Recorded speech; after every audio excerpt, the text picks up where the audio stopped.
بیت المقدس مسلمانوں کا قبلہ اول ہے۔ یہ فلسطین کے شہر القدس میں واقع ہے۔ بعض نے اس شہر کو بھی بیت المقدس کہا ہے۔ اس میں کوئی شک نہیں کہ بیت المقدس یہودیوں، عیسائیوں اور مسلمانوں تینوں کے ریلیجن کے لیے مقدس مقام کی حیثیت رکھتا ہے۔ حکیم الامت مفتی احمد یار خان نعیمی رحمۃ اللہ تعالی لکھتے ہیں کہ چونکہ اس زمین میں حضرات انبیاء کے مزارات بہت ہیں، اس لیے اسے قدس کہا جاتا ہے۔ حضرت سیدنا سلیمان علیہ نبینا علیہ الصلوۃ والسلام کا مزار مبارک اور عالم اسلام کی مشہور و معروف مسجد اقصی بھی اسی شہر میں واقع ہے۔ رہی یہ بات کہ اس کا سنگ بنیاد کب رکھا گیا، کعبہ معظمہ کی بنیاد ڈالنے کے 40 سال بعد سیدنا آدم علیہ نبینا علیہ الصلوۃ والسلام یا ان کی اولاد میں سے کسی نے اس کی بنیاد ڈالی۔ پھر اس کی تعمیر حضرت سیدنا سام بن نوح علیہ نبینا علیہ الصلوۃ والسلام نے کی۔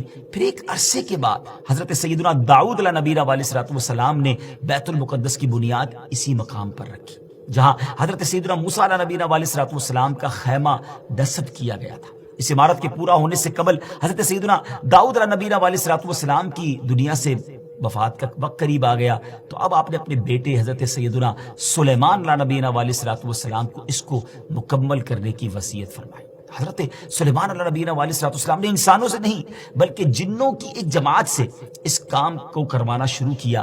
1 سال کا کام باقی تھا، مگر آپ کے انتقال کا وقت قریب آ گیا۔ آپ نے غسل فرمایا، نئے کپڑے پہنے، خوشبو لگائی اور اس طرح تشریف لائے کہ عصا پر ٹیک لگا کر کھڑے ہو گئے۔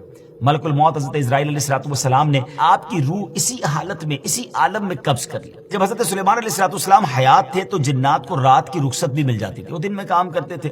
حضرت سلیمان علیہ الصلوۃ والسلام بھی آرام کرنے چلے جاتے تھے، مگر آپ چونکہ اب کھڑے ہی تھے تو اب جنات کو دن رات راؤنڈ کلاک کام کرنا پڑ گیا۔ جیسے اس کی تعمیر کا وقت پورا ہونے لگا تو اللہ کی شان دیکھیں کہ آپ کے اس عصا کو، اس لکڑی کو دیمک نے کھایا اور آپ کا جسم زمین پر تشریف لایا۔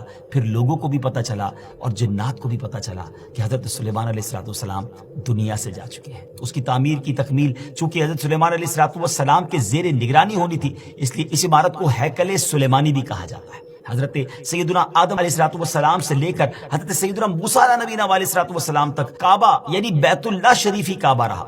پھر حضرت سیدنا موسیٰ علیہ نبینا علیہ الصلوۃ والسلام سے لے کر حضرت سیدنا عیسیٰ علیہ الصلوۃ والسلام تک بیت المقدس قبلہ رہا۔